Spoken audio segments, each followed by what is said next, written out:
नमस्कार, जय हिंद। आप सभी का स्वागत है एक बार फिर से आपके अपने चैनल फार्मेसी पॉइंट में। तो आज की इस क्लास में हम हर्बल ड्रग टेक्नोलॉजी के कुछ इंपॉर्टेंट मल्टीपल चॉइस क्वेश्चंस करने वाले हैं, जो कि बी फार्मा का एक हमारा सब्जेक्ट है, जो कि रेलवे फार्मासिस्ट एग्जाम में इस सब्जेक्ट से क्वेश्चन पूछे जा सकते हैं। चलिए, तो जो आज की क्लास है हम उसको शुरू कर लेते हैं। तो ये हमारा जो है रेलवे फार्मासिस्ट का सिलेबस होने वाला है, फार्मेसी जो आपका सिलेबस है। तो इसमें जो है आपको एक सब्जेक्ट देखने को मिलेगा, इसका नाम है herbal technology. Herbal drug technology जो है इस सब्जेक्ट का नाम है। और देखिए, जो आपका ये सब्जेक्ट है ये बिल्कुल मिलता है किससे? फार्माकोग्नोसी से। तो फार्माकोग्नोसी में आप जो भी टॉपिक पढ़ते हैं लगभग वैसे ही जो है कुछ टॉपिक यहाँ पे आपको पढ़ने को मिलेगा। छोटा सा सब्जेक्ट है, तो इससे जो है आज हम बहुत ही कुछ इंपॉर्टेंट क्वेश्चंस करेंगे। और इसके बाद जो है इस सब्जेक्ट से एक और वीडियो क्लास आएगी, उसमें भी जो है हम 50 से 60 क्वेश्चंस को कवर करेंगे। और इसी के साथ में इस सब्जेक्ट का जो आपका सिलेबस है वो कवर हो जाएगा। ठीक है, तो कुछ इस तरह का जो है आपका यहाँ पर पूरा सिलेबस होने वाला है। यूनिट 1, इसमें जो है आपको टोटल 3 चैप्टर देखने को मिल रहे हैं। पहला लिखा गया है herb as a raw material, biodynamic agriculture, Indian system of medicine. तो इंडियन सिस्टम ऑफ मेडिसिन के बारे में आपने फार्माकोग्नोसी में जो है वो आपने पढ़ा होगा। उसके बाद है nutraceutical, herbal drug and herb food interaction, herbal cosmetic, herbal excipients, herbal formulation. तो देखिए, हर्बल फॉर्मुलेशन के बारे में जो है आपने पढ़ा होगा फार्मास्यूटिक्स फर्स्ट में, अगर आप डी फार्मा फर्स्ट ईयर के स्टूडेंट रहे हैं। ठीक है, अगला है आपका यहाँ पर यूनिट 4, इसमें आपका दिया गया इवेल्युएशन ऑफ ड्रग। इस चैप्टर को आपने फार्माकोग्नोसी में जो है आपने पढ़ा होगा। और कुछ और भी जो है 1 से 2 चैप्टर यहाँ पे और दिए गए हैं। तो छोटा सा जो है आज का हमारा यहाँ पर सिलेबस है, जो कि हमारा हर्बल ड्रग टेक्नोलॉजी का है। ठीक है, चलिए, तो देखिए इस सब्जेक्ट से पहला क्वेश्चन आपके सामने आ चुका है, an herbal crude drug means. ठीक है, तो देखिए क्रूड ड्रग्स क्या होती हैं, फार्माकोग्नोसी में हमने कई क्वेश्चंस किया है। और ये क्वेश्चन जो है बहुत सारे गवर्नमेंट फार्मासिस्ट एग्जाम में पूछा गया है फार्माकोग्नोसी की डेफिनेशन के बारे में। ठीक है, तो कुछ इसी से जो है रिलेटेड यहाँ पे ऑप्शन दिए गए हैं, any part of plant, finish product, plant extract, या फिर आइसोलेटेड कंपाउंड। तो देखिए हर्बल ड्रग क्या होता है, हर्बल ड्रग या फिर जो आपकी क्रूड ड्रग है वो होती है आपका प्लांट से मिलता है, हमें मिनरल से मिलता है, मतलब हमें नेचुरल जो आपके यहाँ पर ठीक है नेचुरल जो आपके यहाँ पर रिसोर्सेज हैं उनसे मिलता है। तो ये क्या है, इस क्वेश्चन का सही आंसर क्या होगा? Any part of plant. ठीक है, तो देखिए हर्बल क्रूड ड्रग जो है हमें प्लांट के किसी भी हिस्से से मिल सकती है, वो चाहे उसकी पत्तियां हो, जड़ हो, उसके जो बार्क होते हैं, छाल होती है वो हो जाए। तो मतलब किसी भी पार्ट से जो है, ठीक है, प्लांट के पौधे की किसी भी पार्ट से जो है वो हमें हर्बल क्रूड ड्रग मिल सकती है। तो हर्बल क्रूड ड्रग का मतलब है एनी पार्ट ऑफ प्लांट, यानी कि पौधे का कोई भी हिस्सा। ठीक है, चलिए, तो अगले क्वेश्चन पे जो है वो हम चलते हैं। अगला क्वेश्चन क्या है? अगला क्वेश्चन है कि बायोडायनामिक एग्रीकल्चर मीन्स। तो क्या लिखा गया है? बायोडायनेमिक एग्रीकल्चर का मतलब क्या है? ये आपका कलेक्शन टेक्निक है, ऑर्गेनिक फार्मिंग है, ठीक है, गुड एग्रीकल्चर प्रैक्टिस है, ठीक है, पेस्ट मैनेजमेंट मेथड है। तो देखिए इस क्वेश्चन का सही आंसर है option number B, organic farming technique. देखिए ऑर्गेनिक फार्मिंग में क्या होता है कि जो हमारे पास नेचुरल चीजें हैं उसी का जो है हम प्रयोग करके फार्मिंग करते हैं। इसमें जो है केमिकल फर्टिलाइजर्स का जो है वो प्रयोग नहीं किया जाता, उसे क्या बोलते हैं? ऑर्गेनिक फार्मिंग टेक्निक बोलते हैं। तो बायोडायनेमिक एग्रीकल्चर का मतलब क्या है? Organic farming technique. ठीक है, चलिए अगले क्वेश्चन पे जो है वो हम चलते हैं। ए पेस्ट इंक्लूड। तो पेस्ट में जो है वो क्या क्या शामिल होते हैं? तो अगर आप खेती बाड़ी करते हैं तो देखिए बहुत सारे जो हैं वो आपके खेत में जो है, ठीक है, अनडिजायर्ड का मतलब क्या होता है? अवांछित घास उगाएगा। कोई जो है यहाँ पर एनिमल जो है वो आपकी फसल पे जो है वो हमला कर देगा। बहुत सारे जो है यहाँ पर, ठीक है, कीड़े मकोड़े लग जाते हैं फसल में, तो वो सभी क्या होते हैं? पेस्ट के एग्जाम्पल होते हैं। ठीक है, तो a pest include undesired animal, undesired plant, undesired insect and microbes. All of the above का जो आपका यहाँ पे ऑप्शन है वो आपका सही है, कि पेस्ट में जो है आपके अनडिजायर्ड एनिमल भी आते हैं, प्लांट्स भी आते हैं, इंसेक्ट भी आते हैं, माइक्रोब्स भी आते हैं, जो कि आपके फसल को नुकसान पहुंचाते हैं। उसे क्या बोलते हैं, पेस्ट बोलते हैं। ठीक है, चलिए अगले क्वेश्चन पे चलते हैं। बायो इंसेक्टिसाइड या फिर bio pesticide are agents which. तो देखिए बायो इंसेक्टिसाइड या फिर बायो पेस्टिसाइड ऐसे एजेंट्स होते हैं जो कि हमें कहाँ से मिलते हैं। ठीक है, इस क्वेश्चन का ऑप्शन हम देख लेते हैं, आर सिंथेसाइज केमिकली। तो क्या इनको केमिकली बनाया जाता है? बिल्कुल नहीं। जो भी आपके यहाँ पर केमिकली फर्टिलाइजर आते हैं वो सभी क्या होते हैं, उनको जो है कंपनी के अंदर बनाया जाता है, वो सारे जो है आपके केमिकल से मिलकर बने होते हैं। लेकिन जो भी आपके बायो इंसेक्टिसाइड हैं या फिर बायो पेस्टिसाइड्स हैं, यहाँ पर इसके आगे क्या लगा है, बायो लगा है। ठीक है, तो ये जो है हमें कहाँ से मिल जाते हैं, ये जो है हमें प्रकृति से मिलते हैं, नेचर से मिलते हैं। तो क्वेश्चन का सही आंसर होगा ऑप्शन नंबर सी। तो इस क्वेश्चन का सही आंसर क्या होगा, ऑप्शन नंबर सी, कि बायो इंसेक्टिसाइड हो गए या फिर बायो पेस्टिसाइड हो गए, ये जो है हमें प्राकृतिक स्रोतों से मिलते हैं, ऑब्टेन फ्रॉम नेचुरल सोर्सेज। ठीक है, ऑप्शन नंबर सी क्वेश्चन का सही आंसर है। चलिए अगले क्वेश्चन पे चलते हैं, मीनिंग ऑफ आयुर्वेदा। तो देखिए हर्बल ड्रग टेक्नोलॉजी में जो है एक आपका यहाँ पर चैप्टर दिया गया है, इस चैप्टर के बारे में अभी हमने डिस्कस किया है। और इसमें क्या है कि ठीक है, ट्रेडिशनल सिस्टम ऑफ मेडिसिन के बारे में पढ़ना है, इंडियन सिस्टम ऑफ मेडिसिन के बारे में पढ़ना है। तो इस चीज़ को हमने फार्माकोग्नोसी में जो है वो हमने पढ़ा हुआ है, तो कुछ क्वेश्चंस हम यहाँ से भी कर लेते हैं। ठीक है, तो क्या पूछा गया है, मीनिंग ऑफ आयुर्वेदा। आयुर्वेदा का मतलब क्या है, science of life, science of health, science of medicine या फिर साइंस ऑफ डिजीज। और इस क्वेश्चन का जो सही आंसर है वो है आपका ऑप्शन नंबर ए। ठीक है, ऑप्शन नंबर ए क्वेश्चन का सही आंसर है साइंस ऑफ लाइफ। ठीक है, ये जो है आपका यहाँ पर आयुर्वेदा का जो है वो मीनिंग है। ठीक है, चलिए अगले क्वेश्चन पे चलते हैं, who is known as father of Ayurveda. तो देखिए फादर ऑफ, ठीक है, फादर ऑफ आयुर्वेदा कौन है। और ये PYQ जो है प्रीवियस ईयर में ये क्वेश्चन पूछा गया है, क्या, फादर ऑफ मेडिसिन। ठीक है, तो ठीक है फादर ऑफ मेडिसिन कौन है, वो है आपके हिप्पोक्रेट्स। ये क्वेश्चन जो है ठीक है 2 से 3 गवर्नमेंट फार्मासिस्ट एग्जाम में ये क्वेश्चन पूछा जा चुका है, फादर ऑफ मेडिसिन कौन है, हिप्पोक्रेट्स। ये आपका PYQ है, प्रीवियस ईयर क्वेश्चन है। ठीक है, लेकिन यहाँ पूछा गया है who is known as father of Ayurveda. ठीक है, तो यहाँ पर आयुर्वेदा का फादर कौन है, हिप्पोक्रेट्स, चरक, सुश्रुत या फिर अगस्त्य। ठीक है, तो ये जो है यहाँ पे ऑप्शन दिए गए हैं। और इस क्वेश्चन का जो आपका सही आंसर है वो है आपका चरक। ठीक है, तो देखिए चरक को जो है फादर ऑफ आयुर्वेदा कहा जाता है। ठीक है, चलिए अगला क्वेश्चन है, which of the following is not component of Tridosha. ठीक है, त्रिदोषा जो है इसमें से कौन सा नहीं है, वात पित्त कफ, ये क्या होते हैं, 3 दोष होते हैं, उसी को त्रिदोषा कहा जाता है। और इस क्वेश्चन का सही आंसर क्या होगा, ऑप्शन नंबर डी। ये जो है आपका पंचभूत है, पृथ्वी जो है आपका पंचभूत का एक हिस्सा है, ऑप्शन नंबर डी क्वेश्चन का सही आंसर है।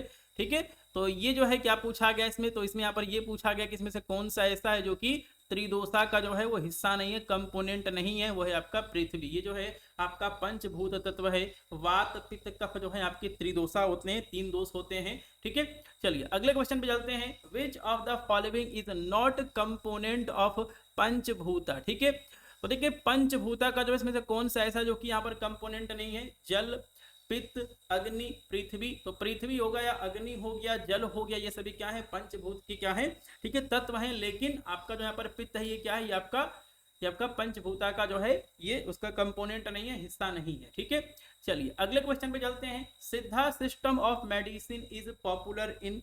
तो देखिए सिद्धा सिस्टम जो है हमारा यहाँ पर ठीक है इंडियन सिस्टम ऑफ मेडिसिन है, ये कहाँ सबसे, ये जो है कहाँ सबसे ज्यादा जो है वो क्या है, पॉपुलर है, प्रसिद्ध है। ठीक है, तो देखिए सिद्धा सिस्टम ऑफ मेडिसिन जो है ये आपका तमिलनाडु से जो है ये संबंधित है, ऑप्शन नंबर सी क्वेश्चन का सही आंसर होगा। चलिए अगला क्वेश्चन है, who is known as father of Siddha medicine. तो सिद्धा मेडिसिन का फादर कौन है, हिप्पोक्रेट्स, चरक, सुश्रुत और अगस्त्य। तो देखिए जो भी क्लास चलती है इसका जो PDF है वो आपके साथ फार्मेसी पॉइंट के टेलीग्राम ग्रुप में शेयर कर दिया जाता है, तो आप वहां से इसको डाउनलोड कर सकते हैं। ठीक है, तो देखिए फादर ऑफ सिद्धा मेडिसिन कौन है, अगस्त्य। ठीक है, चलिए अगले क्वेश्चन पे चलते हैं, यूनानी सिस्टम ऑफ मेडिसिन ओरिजिनेटेड इन। तो जो आपका यहाँ पर यूनानी सिस्टम है मेडिसिन क्या, इसकी उत्पत्ति जो है कहाँ पे हुई, ग्रीस में हुई, रोम में हुई, चाइना में हुई या फिर कोरिया में हुई। तो देखिए यूनानी सिस्टम ऑफ मेडिसिन की जो यहाँ पर जो इसके यहाँ पर ठीक है जो इसके यहाँ पर उत्पत्ति है वो कहाँ पे हुई, ग्रीस में हुई। ठीक है, तो Unani system of medicine originated in Greece. ठीक है, चलिए अगले क्वेश्चन पे चलते हैं, होम्योपैथी वॉज इंट्रोड्यूस बाई। तो देखिए जो आपका यहाँ पर होम्योपैथिक सिस्टम ऑफ मेडिसिन इसके फादर कौन है या फिर इसको जो है किसने इंट्रोड्यूस किया था? हिप्पोक्रेट्स ने, सैमुअल हनीमैन ने, सुश्रुत ने या फिर अगस्त ने? आपका बिल्कुल सही आंसर है सैमुअल हनीमैन जो है वो फादर ऑफ होम्योपैथी जो इनको माना जाता है, इन्होंने जो है वो होम्योपैथिक सिस्टम को जो है वो ठीक है इंट्रोड्यूस किया था। ठीक है, चलिए अगला क्वेश्चन है Ayurveda system was first practised in which country? ठीक है, तो जो हमारे यहाँ पर आयुर्वेदा सिस्टम ऑफ मेडिसिन है इसकी जो प्रैक्टिस है वो सबसे पहले कहाँ पे हुई? इंडिया में, अरेबिया में, ग्रीस में या फिर चाइना में? तो आप सभी को पता है कि इंडिया में जो है हमारे यहाँ पर आयुर्वेदिक सिस्टम है मेडिसिन का, इसकी उत्पत्ति हुई। ऑप्शन नंबर ए सही होगा। ठीक है, चलिए तो अगला जो क्वेश्चन है वो हम देख लेते हैं कि Tridosha theory is the basic principle of which system of medicine? तो देखिए जो हमारा कफ, जो हमारा वात पित्त कफ जो है, जो कि आपका त्रिदोषा थ्योरी है, ये हमारा आयुर्वेदिक सिस्टम ऑफ मेडिसिन से जो है ये आपका रिलेटेड है। ऑप्शन नंबर बी जो है क्वेश्चन का सही आंसर होगा, ये जो है इसका बेसिक प्रिंसिपल है। ठीक है, चलिए अगले क्वेश्चन में चलते हैं। विच थ्योरी इज फॉलो बाई सिद्धा सिस्टम ऑफ मेडिसिन? तो देखिए सिद्धा सिस्टम ऑफ मेडिसिन के द्वारा जो है कौन सी थ्योरी जो है उसका पालन किया जाता है? त्रिदोषा, त्रिगुणा, पंचभूता या फिर हिपोक्रेटिक थ्योरी? तो देखिए सिद्धा सिस्टम ऑफ मेडिसिन के द्वारा जो है ठीक है त्रिगुणा जो आपकी थ्योरी है इसका जो है वो पालन किया जाता है, मतलब इसके ऊपर जो है ये बेस है। ठीक है, चलिए तो ये क्वेश्चन जो है आपका PYQ है, ये आपका यूपी NHM फार्मासिस्ट एग्जाम में जो है इस तरह के क्वेश्चन पूछे जा चुके हैं। ठीक है, और इस चीज को जो है अगर आप डी फार्मा के स्टूडेंट रहे हैं, ठीक है, पुराने वाले सिलेबस में फार्मास्यूटिक्स फर्स्ट में जो है आपने आयुर्वेदिक डोजेज फॉर्म पढ़ा हुआ। ठीक है, तो क्वेश्चन क्या पूछा गया है? Which of the following is solid Ayurvedic formulation? तो इसमें से कौन सा ऐसा है जो कि सॉलिड आयुर्वेदिक फॉर्मुलेशन है? भस्म, गुटिका, अश्व या फिर लेह? इस क्वेश्चन का सही आंसर है गुटिका। गुटिका जो होता है वो सॉलिड आयुर्वेदिक फॉर्मुलेशन होता है। ठीक है, चलिए अगले क्वेश्चन में चलते हैं। तो अगला क्वेश्चन है which of the following is not a Ayurvedic formulation? तो इसमें से कौन सा ऐसा है जो कि क्या है आयुर्वेदिक फॉर्मुलेशन नहीं है? भस्म, गुटिका, सिरप या फिर लेह? तो देखिए सिरप जो होता है आपका क्या है, ये आपका आयुर्वेदिक फॉर्मुलेशन नहीं है। बाकी जो आपको दिख रहे हैं ऑप्शन वो सभी क्या है आयुर्वेदिक के फॉर्मुलेशन। ठीक है, चलिए तो मोस्ट इंपोर्टेंट क्वेश्चन आ चुका है। Biodynamic farming was introduce by Rudolf Steiner, Lord Northbourne, Lady Eve Balfour या फिर स्टीफन डैफलिस? ठीक है, तो देखिए बायोडायनेमिक फार्मिंग को जो है किसने इंट्रोड्यूस किया था? रूडोल्फ स्टीनर ने जो है इसको इंट्रोड्यूस किया था। ऑप्शन नंबर ए क्वेश्चन का सही आंसर होगा। ठीक है, चलिए अगला क्वेश्चन है, बहुत इंपॉर्टेंट क्वेश्चन है। The term nutraceutical was introduce bye? ठीक है, तो इस क्वेश्चन को जो है मैं आपको पहले भी करा चुका हूँ एक सब्जेक्ट में। तो देखिए जो आपका न्यूट्रास्यूटिकल शब्द है इसको जो है सबसे पहले किसने दिया? रूडोल्फ स्टीनर ने, लॉर्ड नॉर्थ बॉर्ने ने, लेडी इव बाल्फोर ने या फिर स्टीफन डैफलिस ने? क्वेश्चन का सही आंसर है ऑप्शन नंबर डी, स्टीफन डैफलिस ने जो है सबसे पहले न्यूट्रास्यूटिकल शब्द का जो है वो प्रयोग किया था। ठीक है, चलिए अगले क्वेश्चन में चलते हैं। प्लांटिंग डिफरेंट क्रॉप स्पीसीज, ठीक है, different crop species on the same field but at different time and location is known as? तो देखिए अगर आपके पास खेत है, आप उस खेत में जो है अलग अलग जो है आप फसल उगाते हैं। ठीक है, उसी खेत में जो है आप यहाँ पे अलग अलग जो है आप यहाँ पे फसल उगाते हैं। ठीक है, अलग अलग समय पर अलग अलग लोकेशन पे उसी खेत में, तो उसे हम क्या बोलते हैं? उसे हम बोलते हैं क्रॉप रोटेशन। क्या बोलते हैं? क्रॉप रोटेशन बोलते हैं। इससे क्या होता है कि जो भी आपका खेत है उसकी फर्टिलिटी जो है वो बनी रहती है, उसके अंदर जो है फसल अच्छी होती है, उपज जो है वो अच्छा होता है। ठीक है, चलिए अगले क्वेश्चन पे चल रहे हैं। PIP stand for? ठीक है, तो PIP का जो है वो फुल फॉर्म क्या होता है? Plant incorporated protectant, plant including protection, plant incorporated protection या फिर प्लांट इनक्लाइन प्रोटेक्टेंट? तो इस क्वेश्चन का सही आंसर है प्लांट इनकॉर्पोरेटेड प्रोटेक्टेंट। ठीक है, प्रोटेक्टेंट। तो इस क्वेश्चन तो इस चीज को जो है आप यहाँ पे याद रखेंगे, प्लांट इनकॉर्पोरेटेड प्रोटेक्टेंट्स इसको कहा जाता है, और इसी को जो है GMP भी कहा जाता है, जेनेटिकली मॉडिफाइड प्लांट्स। ठीक है, GMP भी जो इसको कहा जाता है। चलिए अगले क्वेश्चन पे चलते हैं।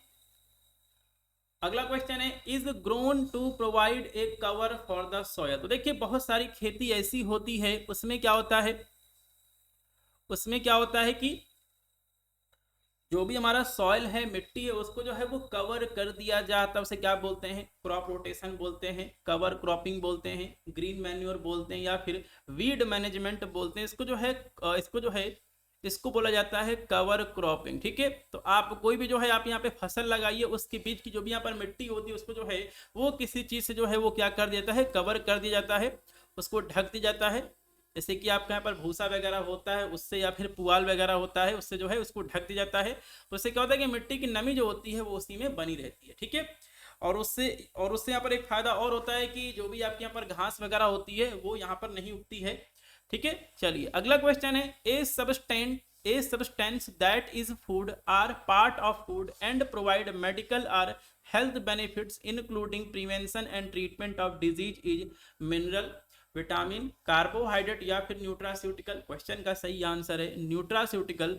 तो देखिए न्यूट्रास्यूटिकल जो है ऐसे सब्सटेंस हैं फूड के या फिर उसके पार्ट हैं जो कि हमें मेडिकल या फिर हेल्थ बेनिफिट देते हैं, और ये क्या करते हैं? रोगों की रोकथाम करते हैं या फिर उनके उपचार में जो है इनका प्रयोग किया जाता है। ठीक है, चलिए बहुत इंपॉर्टेंट क्वेश्चन आ चुका है, वाता इज कंपोज्ड ऑफ। ठीक है, तो देखिए जो हमारे यहाँ पर वात होता है, पित्त होता है, कफ होता है, इसमें क्या लिखा गया? इसमें लिखा गया वाता। तो देखिए वाता जो होता है, ठीक है, वात जो होता है आपका एयर और स्पेस से मिलकर बना होता है। वहीं अगर बात की जाए फायर और वाटर की, तो इससे मिलके आपका पित्त बनता है, पित्ता बनता है। ठीक है, और अर्थ एंड वाटर से क्या बनता है? कफा बनता है। ठीक है, कफ बनता है। तो ये जो है हमारा इंडियन सिस्टम ऑफ मेडिसिन से पूछा गया है। तो वाता जो है एयर प्लस स्पेस होता है, फायर एंड वाटर जो है आपका पित्त होता है, और अर्थ एंड वाटर जो है आपका कफ होता है। ठीक है, चलिए अगला क्वेश्चन है, spirulina which is rich in protein is a. तो देखिए स्पाइरुलिना जो होती है ये जो है क्या है? ये जो है इसके अंदर प्रोटीन जो है वो प्रचुर मात्रा में पाया जाता है। ये साइनोबैक्टीरिया है, ब्लू ग्रीन एल्गी है, बोथ ए एंड बी है, या फिर नन ऑफ दीज है। तो देखिए इसको जो है साइनोबैक्टीरिया भी कहा जाता है, इसको ब्लू ग्रीन एल्गी भी कहा जाता है। ऑप्शन नंबर सी क्वेश्चन का सही आंसर होगा। ठीक है, चलिए अगला क्वेश्चन है, spirulina contain percentage of protein 10 से 20%, 25 से 30%, 30 से 40%, या फिर 50 से 70%। तो देखिए जो हमारा यहाँ पर स्पाइरुलिना है, जिसको कि हम ब्लू ग्रीन एल्गी या फिर साइनोबैक्टीरिया भी कहते हैं, इसके अंदर जो है 50 से लेके 60% तक जो है इसके अंदर प्रोटीन पाई जाती है। प्रोटीन का बहुत ही अच्छा सोर्स होता है। ठीक है, चलिए तो कुछ यहाँ पे और इंपॉर्टेंट क्वेश्चंस आ चुके हैं। Taking with isoniazid reduce the effectiveness of drug, hypericum, kava, garlic या फिर जिनसिंग। ये जो है यहाँ पे क्वेश्चन पूछा गया है, और इस क्वेश्चन का सही आंसर है गार्लिक यानी कि लहसुन। ठीक है, तो देखिए अगर आप लहसुन के साथ में आइसोनियाजिड लेंगे तो इससे क्या होगा? जो आपके यहाँ पर आइसोनियाजिड है, जो उसका यहाँ पर प्रभाव है, इफेक्ट है, वो क्या हो जाएगा? कम हो जाएगा। तो इसलिए ऐसे मरीज जो कि ठीक है जो कि यहाँ पर ट्यूबरकुलोसिस से पीड़ित हैं, उनको टीबी हो गया है और उन्हें आइसोनियाजिड जो है उन्हें खाना पड़ रहा है, ये दवाई उनको लेनी पड़ रही है जो कि एक एंटी ट्यूबरकुलर ड्रग है, तो उनको जो है वो लहसुन नहीं खाना चाहिए, गार्लिक नहीं खाना चाहिए। ठीक है, चलिए अगला क्वेश्चन है, हाइपर्सियम इंक्रीज द एक्सक्रीशन ऑफ। तो देखिए हाइपर्सियम भी जो है एक क्रूड ड्रग होती है। ठीक है, तो अगर कोई व्यक्ति हाइपर्सियम ले रहा है तो उसको जो है कौन सी दवा को जो है इसमें से नहीं लेना है, क्योंकि इसका जो एक्सक्रीशन है वो उसके शरीर में बढ़ जाता है। एल्प्राजोलम, आइसोनियाजिड, एमिट्रिप्टिलिन या फिर both A and C. Question का सही आंसर है ऑप्शन नंबर डी। ठीक है, तो देखिए अगर किसी व्यक्ति को जो है, देखिए अगर यहाँ पे कोई व्यक्ति एल्प्राजोलम ले रहा है, ठीक है एमिट्रिप्टिलिन ले रहा है, तो उसको जो है हाइपर्सियम जो है वो नहीं लेना चाहिए। ठीक है, चलिए क्योंकि जो है ये इसके एक्सप्रेशन को बढ़ा देती है। चलिए अगला क्वेश्चन है, अगला क्वेश्चन है 29 number, can decrease dopamine level in the brain. ठीक है, तो इसमें से कौन सी ऐसी क्रूड ड्रग है जो कि ठीक है जो कि ब्रेन के अंदर डोपामाइन के लेवल को कम कर देती है? हाइपर्सियम, कावा, गार्लिक, जिनसिंग। ठीक है, तो इस क्वेश्चन का जो आपका यहाँ पर सही आंसर होगा वो होगा कावा। ठीक है, तो कावा can decrease dopamine level in, ठीक है क्या लिखा गया? Dopamine level in brain. ठीक है, तो अगर कोई व्यक्ति जो है वो यहाँ पर लीवोडोपा ले रहा है तो उसको जो है कावा जो आपकी क्रूड ड्रग है उसको नहीं लेना चाहिए, क्योंकि ये जो है डोपामाइन का जो लेवल है उसको ब्रेन में कम कर देती है। क्वेश्चन नंबर 30 है, can increase the breakdown of dexamethasone, hypericum, kava, ephedra या फिर जिनसेंग। इस क्वेश्चन का जो सही आंसर वो है आपका इफेड्रा। ठीक है, तो इफेड्रा जो है ऐसे लोग जो कि डेक्सामेथासोन जो है इसका यूज कर रहे हैं, ठीक है, किसी बीमारी में, तो उनको जो है इफेड्रा का जो प्रयोग है वो नहीं करना चाहिए, क्योंकि वो डेक्सामेथासोन को जो है उसका ब्रेकडाउन बढ़ा देती है, उसको जो है वो यहाँ पर तोड़ेगी, तो इसका जो प्रभाव है वो क्या होगा, कम हो जाएगा। ठीक है, चलिए अगला क्वेश्चन है। ठीक है, अगला क्वेश्चन है potentiate the break down of saquinavir, जो कि एक क्या है, एंटीवायरल ड्रग है।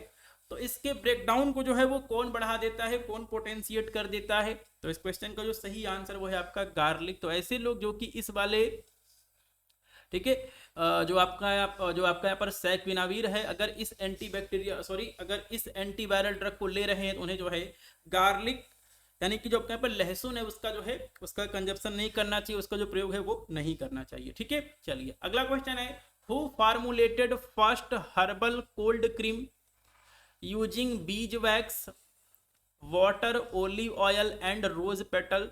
तो किसने सबसे पहला हर्बल कोल्ड क्रीम बनाया? चरक ने, गैलन ने, हिपोक्रेट्स ने या फिर नन ऑफ दीज ने? क्वेश्चन का सही आंसर है गैलन ने। तो देखिए गैलन ने जो है सबसे पहला कोल्ड क्रीम जो है वो बनाया था। ठीक है, चलिए अगले क्वेश्चन में देख लेते हैं, known as scavenger of free radical. ठीक है, तो फ्री रेडिकल जो होता है इसका स्क्वेंजर कौन है, मतलब उसको खाता कौन है? तो देखिए बहुत सारी जो आपकी क्रीम आती है उसके अंदर क्या होता है, विटामिन ई होता है, जो कि एजिंग को रोकता है, मतलब स्किन पे जो है क्या होता है, स्किन पे रिंकल्स पड़ जाते हैं, झुर्रियां पड़ जाती हैं, उसको जो है ये कम करता है।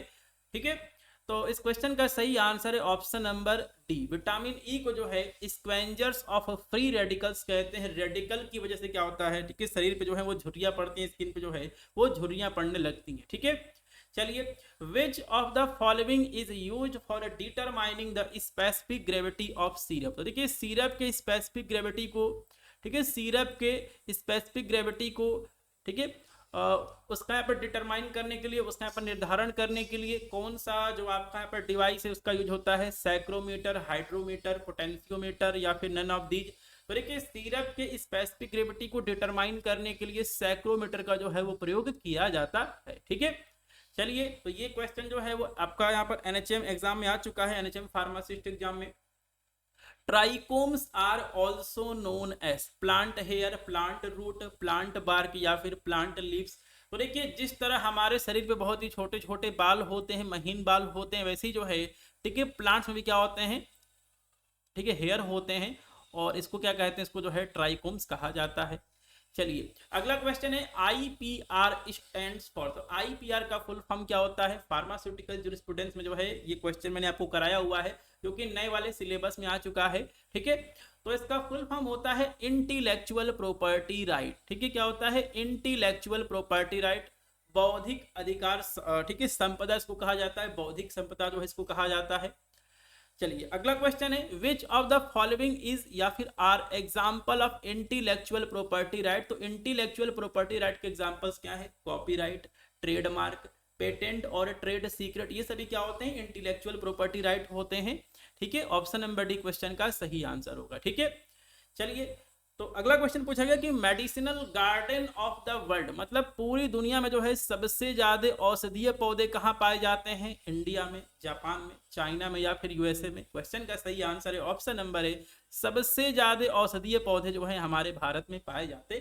ठीक है, चलिए अगला क्वेश्चन देख लेते हैं, Indian institute of chemical technology located in. तो इस तरह के जो क्वेश्चन है वो मैंने आपको करा रखा है किसमें? फार्मास्यूटिकल जूरिस्प्रूडेंस में। ठीक है, तो यहाँ पर एक और चीज पूछी गई है कि Indian institute of chemical technology कहाँ पर है? कोलकाता में, लखनऊ में, हैदराबाद में या फिर नई दिल्ली में? क्वेश्चन का सही आंसर है हैदराबाद। ठीक है, तो क्वेश्चन का सही आंसर क्या है? Hyderabad, option number C. चलिए अगले क्वेश्चन पे चलते हैं, central drug research institute located in Kolkata, Lucknow, Hyderabad या फिर नई दिल्ली? आप सभी को बिल्कुल सही आंसर पता है, ऑप्शन नंबर बी क्वेश्चन का सही आंसर है। ड्रग टेक्निकल एडवाइजरी बोर्ड का जो हमारा टॉपिक है वहां से जो है, वहां पे हमने इन सभी टॉपिक्स को पढ़ा हुआ है, लेकिन जो ये टॉपिक है वो आपका इस सब्जेक्ट में भी दिया गया है। ठीक है, चलिए अगला क्वेश्चन है, the term organic farming first used by. तो जो आपका यहाँ पर ऑर्गेनिक फार्मिंग का जो शब्द है इसका जो सबसे पहला प्रयोग है वो किसने किया था? ठीक है, तो क्वेश्चन का सही आंसर है ऑप्शन नंबर बी, लॉर्ड नॉर्थबॉर्न ने जो है इसका सबसे पहले प्रयोग किया था ऑर्गेनिक फार्मिंग शब्द का।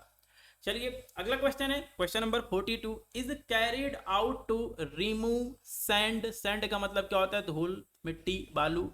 डर्ट का मतलब क्या होता है? गंदगी। And foreign organic part of same plant from the drug.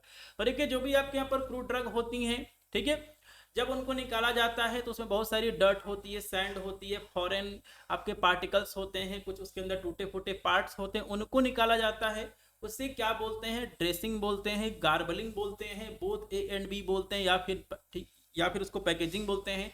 तो देखिए जब भी हम क्रूड ड्रग से सैंड, डर्ट मतलब उसकी साफ सफाई करते हैं तो हम क्या बोलते हैं? ड्रेसिंग भी बोलते हैं, और ड्रेसिंग को जो है गार्बलिंग भी कहा जाता है। ऑप्शन नंबर सी क्वेश्चन का सही आंसर होगा। ठीक है, चलिए अगला क्वेश्चन देख लेते हैं।